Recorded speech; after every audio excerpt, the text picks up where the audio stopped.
Hi, welcome to our course First Customer for your digital ad service. Let's talk about how to earn your first money in digital marketing. To start making money, you need to have a skill that you will sell. I hope you already have this skill after taking our course Facebook Ads for Beginners.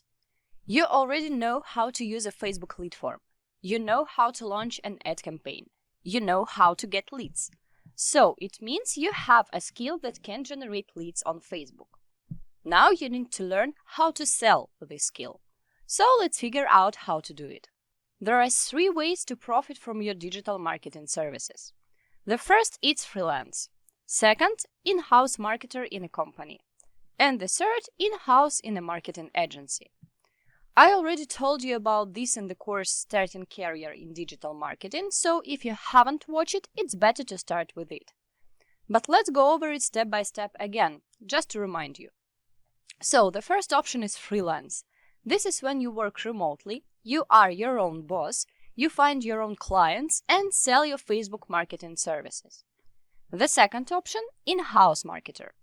That's when you work for a company, whether it's Airbnb, Walmart, or an e-commerce shop.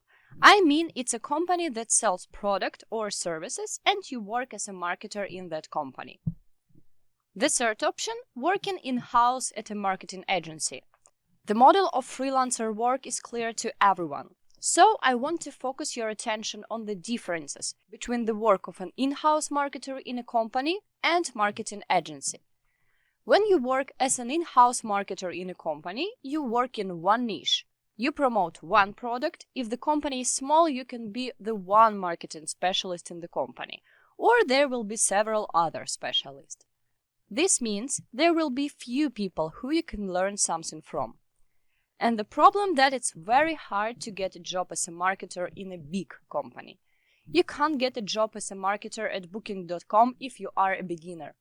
So, if we're talking about working as in-house marketer in a marketing agency, you work with different niches. So you gain experience promoting various products and businesses with different marketing budgets, with the various marketing tactics. As a result, you can have hundreds of clients over several years, and you'll have a lot of experience working with different industries. In most cases, a marketing agency has a team of 10 to 30 specialists. Usually it's a team of cool specialists with different experiences. They can be experts in Facebook ads, SEO, and SMM, so you will have someone to learn different skills from. In a marketing agency, you always have a chance to ask questions about marketing and get a response. So, in our opinion, it's better to start your career as a marketer, either a freelance, in which case you find clients and you are the executor, or in a marketing agency, when you can get experience much faster and become a high-level specialist in a shorter period. It's not a good idea to work as an in-house marketer in the beginning. Gain experience freelancing or in a marketing agency, and after that you can go to a big company and build a career. In the next videos, we'll talk about how to find freelance work and how to get a job at a marketing agency.